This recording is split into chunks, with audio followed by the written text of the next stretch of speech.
Pemerintah Provinsi Sumatera Selatan melalui Dinas PUB-MTR akan memperbaiki sebanyak 10 jembatan yang mengalami kerusakan dengan total anggaran sebesar 84,54 miliar rupiah, salah satunya yakni jembatan di Kabupaten Ogan Ilir yang putus beberapa waktu lalu.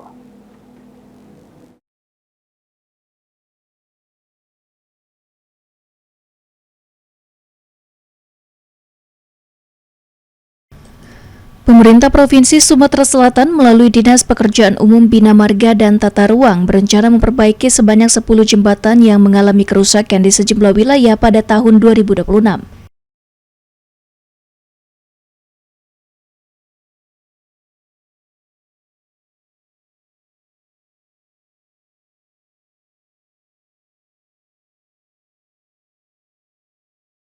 Hal itu disampaikan Kepala Dinas PUB-MTR Sumsel, M. Afandi. Perbaikan jembatan dilakukan sebagai upaya meningkatkan keselamatan pengguna jalan sekaligus mendukung kelancaran mobilitas masyarakat dan distribusi barang antar daerah.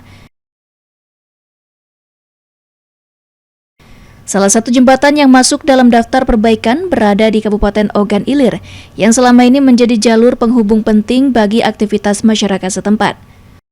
Terima kasih Bang. Yang paling banyak sampai meratus, sampai kita tuntaskan yang di shortcutnya yang jalan dari Pali di Simpel Semambang.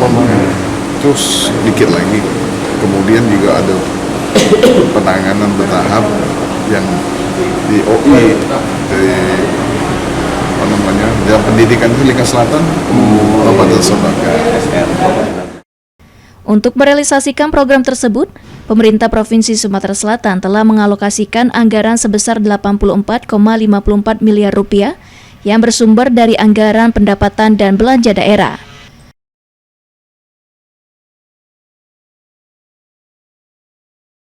Diharapkan dengan dilakukan perbaikan ini, kondisi infrastruktur jembatan di Sumatera Selatan dapat kembali optimal dan memberikan rasa aman serta nyaman bagi masyarakat pengguna jalan.